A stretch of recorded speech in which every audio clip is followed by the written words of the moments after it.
एक आदमी पूरा का पूरा एक बोरा भरकर नोट लेकर फांसी घर पहुंचता है, क्योंकि उसे आज मरने वाले हर कैदी का सबसे स्वस्थ हिस्सा खरीदना था। वो हर शरीर के अलग अलग हिस्से जोड़कर एक नया इंसान, एक आर्टिफिशियल मैन बनाना चाहता था। जैसे ही जोड़ाई पूरी हुई, विक्टर ने उस आर्टिफिशियल मैन के पूरे शरीर में तारें जोड़ दी। प्योर सिल्वर से बनी मशीनें बिजली को 100% उसके शरीर तक पहुंचा सकती थी। अब बचा था सबसे जरूरी कदम, इंतजार बिजली गिरने का, क्योंकि सिर्फ प्रकृति की सबसे बड़ी शक्ति ही उसके दिल को फिर से धड़कने पर मजबूर कर सकती थी। सब कुछ तैयार था और मौसम भी साथ दे गया। भीषण तूफान शुरू हुआ। विक्टर बिना जान की परवाह किए टावर की चोटी पर चढ़ गया और बिजली पकड़ने वाला रॉड लगा दिया। नीचे लगी मशीनें एक्टिव हुई। मशीन नीचे की ओर बढ़ी और आर्टिफिशियल मैन के बिल्कुल सिर के ऊपर आकर रुक गई। जैसे ही ऊपर का रॉड फैला, आसपास की बिजली सच में उसकी तरफ खींचने लगी। भयंकर ऊर्जा लैब में भर गई और सीधा आर्टिफिशियल मैन के शरीर में जाने लगी। उसके सीने पर लगी बैटरी भरने लगी और जो शरीर पहले पूरी तरह मरा हुआ था, उसके अंदर जैसे कुछ हलचल होने लगी। लेकिन बिजली बहुत ज्यादा थी। लाइटनिंग डिवाइस जलकर टूट गया। विक्टर आगे बढ़ा, बैटरी भी जल चुकी थी। वो उसके सीने से कान लगाकर सुनता है, एक भी धड़कन नहीं। 10 साल की मेहनत पल में खत्म। विक्टर थक कर गिर पड़ा। उसे 7 दिन से नींद नहीं मिली थी। वो वहीं सो गया। लेकिन जब वो जागा, दिमाग हिल गया उसका। वो 2 मीटर लंबा, पूरे शरीर पर पट्टियां बांधा हुआ आर्टिफिशियल मैन उसके सामने खड़ा उसे ध्यान से देख रहा था। विक्टर डरकर बोला, पास मत आना। लेकिन आर्टिफिशियल मैन उसके हाथ के इशारे कॉपी करने लगा। वो विक्टर की हर हरकत मिमिक कर रहा था। विक्टर हैरान रह गया। उसका अनुभव सफल हो गया था। विक्टर ने उसे अपना नाम सिखाया, विक्टर, और यही आर्टिफिशियल मैन ने पहला शब्द बोला। हालांकि अभी उसे बोलना ठीक से आता नहीं था। और उसका कजन ऊपर कमरे में जाकर बात करने लगे। उन्हें क्या पता था, कजन की फियांसे एलिजाबेथ ने नीचे उस आर्टिफिशियल मैन को देख लिया था और उसके भीतर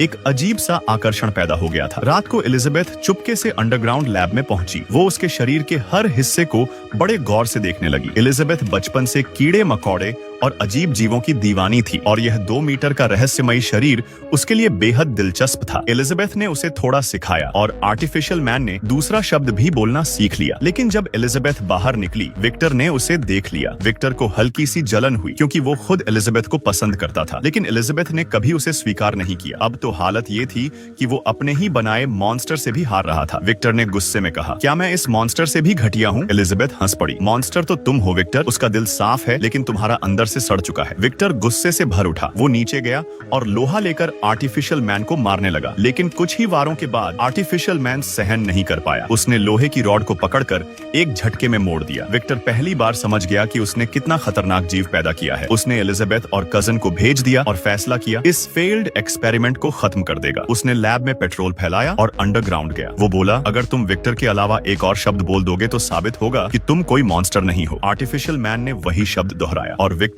और भड़क गया। उसने माचिस जलाई और पूरी लैब को आग लगा दी। आग फैलने लगी। आर्टिफिशियल मैन दर्द से चीखने लगा और बार बार विक्टर पुकार रहा था। यह सुनकर विक्टर के दिल में हल्की सी इंसानियत जागी। वो उसे बचाने लौटा, लेकिन जैसे ही दरवाजा खोला, धधकती आग ने उसे उड़ा दिया। फिर जबरदस्त विस्फोट हुआ और सब कुछ राख हो गया। विक्टर सोच भी नहीं सकता था कि धमाके से पहले आर्टिफिशियल मैन ने पूरी ताकत लगाकर जंजीरें तोड़ दी थीं और अंडरग्राउंड के पानी वाले पाइप से बाहर भाग निकला था। जब वो जंगल पहुंचा, उसने पहली बार दुनिया की असली खूबसूरती देखी। पेड़, हवा, आसमान, और तभी सामने से एक जंगली भेड़िया निकल आया। जैसे जैसे वो नए जंगलों में गया, उसे एहसास हुआ कि ये दुनिया उसकी शंग से कहीं ज्यादा खूबसूरत है। एक छोटी सी जंगली हिरनी को भी वो घंटों बैठकर देखता रहता। मॉन्स्टर ने एक जंगली फल तोड़ा और हिरनी के साथ बैठकर उसे खाने लगा। लेकिन अचानक एक गोली हवा चीरते हुए आई और हिरनी को चीर गई। 2 शिकारी थे। उन्होंने इस अजीब मॉन्स्टर को देखा और बिना हिचक उसके ऊपर भी गोलियां चला दी। लेकिन हैरानी की बात, गोली उसके दिल को भी छू गई। फिर भी वो बिल्कुल सामान्य चलता हुआ भाग निकला। मॉन्स्टर पास की एक खेती वाले घर में घुस गया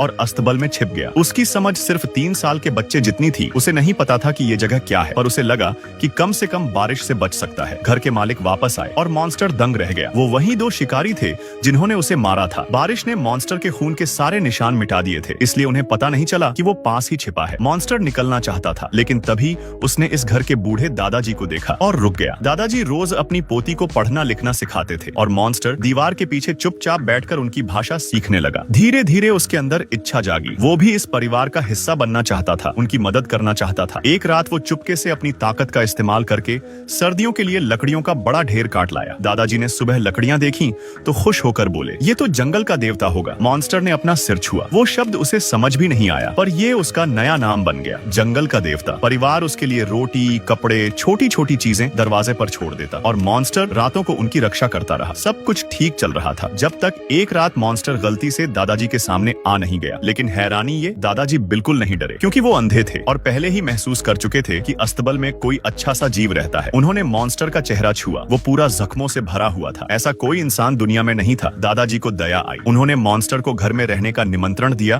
ताकि वे अकेला सर्दी का मौसम साथ बिताएं। दादाजी रोज उसे पढ़ना सिखाते और मॉन्स्टर उनके लिए किताबें पढ़कर सुनाता। उसका दिमाग बहुत तेज था, वो सब याद रख लेता। लेकिन एक बात उसे अब भी नहीं समझ आती थी, वो आखिर है कौन। फिर एक दिन उसे एक नाम याद आया, विक्टर। शायद वही उसका पिता था। वो पहाड़ पर स्थित लैब की तरफ निकल पड़ा, लेकिन वहाँ पहुंचकर सारी दुनिया उलट गई। मॉन्स्टर को पता चला कि वो कोई इंसान नहीं बल्कि एक प्रयोग था। उसका शरीर कई लाशों के हिस्से जोड़कर बनाया गया था, इसलिए उसकी त्वचा पर इतने भयानक निशान थे। यह सच जानकर वह टूट गया। वो सच में मॉन्स्टर था। वापसी पर सब कुछ खत्म मिल गया। घर पर जंगली भेड़ियों ने हमला किया था। वो अंदर भागा। दादाजी जमीन पर पड़े थे। मॉन्स्टर गुस्से में एक एक भेड़िए को मौत के घाट उतारता गया, लेकिन दादाजी की सांसें धीरे धीरे खत्म हो रही थी। वो मॉन्स्टर की बात सुनने से पहले ही हमेशा के लिए चले गए। इसी वक्त घर के बाकी लोग वापस आए। उन्होंने मॉन्स्टर को खड़ा देखा और समझे उसने ही दादाजी को मारा है। उन्होंने तुरंत गोली चला दी। मॉन्स्टर ने कोई जवाब नहीं दिया। वो बस चुपचाप बर्फ में चलता रहा। दो शिकारी उसके पीछे लगे रहे। जब मॉन्स्टर चोटों से गिर पड़ा, उन्होंने आखिरी गोली भी मार दी। मॉन्स्टर ने विरोध नहीं किया। उसे तो अब मरना ही था, लेकिन वो नहीं मरा। उसका शरीर खुद को ठीक करने लगा। उसे मरने की क्षमता भी नहीं थी। उसके लिए ये अमृता एक भयानक श्राप थी। अब उसके पास एक ही रास्ता था, अपने पिता विक्टर को ढूंढना और उससे कहना कि उसे हमेशा के लिए खत्म कर दे। सालों की तलाश के बाद आखिरकार मॉन्स्टर ने विक्टर को ढूंढ लिया। विक्टर कमरे में गया तो देखा कि खिड़की टूटी हुई है और मॉन्स्टर खड़ा है। मॉन्स्टर अब समझदार हो चुका था। वो इंसानों की तरह बोल सकता था और खुद विक्टर तक पहुंच गया था। उसके मुंह से निकला पहला वाक्य, विक्टर दंग रह गया। मॉन्स्टर बोला, मुझे एक साथी बना दो। विक्टर ने तुरंत इनकार कर दिया। एक मॉन्स्टर बनाने में ही उसने आधी जिंदगी और अपनी इंसानियत खो दी थी। वो कभी दूसरा मॉन्स्टर नहीं बनाएगा। उसने कहा, मैं तुम्हारे जैसा एक और घिनौना और बदसूरत जीव नहीं बनाऊंगा। ये सुनकर मॉन्स्टर फट पड़ा। उसने विक्टर को उठाकर फेंक दिया, अपना पूरा गुस्सा निकालते हुए। तभी एलिजाबेथ कमरे में दौड़ी। सालों बाद विक्टर को देखकर उसकी आंखों में आंसू आ गए। विक्टर ने मौका देखकर जमीन से बंदूक उठाई और मॉन्स्टर पर गोली चलाई, लेकिन एलिजाबेथ दौड़कर उसके सामने आ गई। गोली उसे लगी। लोगों की भीड़ आ गई। विक्टर ने झट से झूठ बोल दिया, मॉन्स्टर ने एलिजाबेथ को मार दिया। भीड़ मॉन्स्टर पर टूट पड़ी, लेकिन कौन रोक सकता था उसे। उसने अकेले ही पूरे हवेली के लोगों को खत्म कर दिया और फिर विक्टर को भी। लेकिन इस जीत में कोई खुशी नहीं थी, क्योंकि मॉन्स्टर कभी मर नहीं सकता था। वह हमेशा अकेला रहेगा, एक चलता फिरता श्राप बनकर। कहानी के आखिर में मॉन्स्टर शांत झील के किनारे पहुंचा और उसे सिर्फ अंतहीन अकेलापन महसूस हुआ।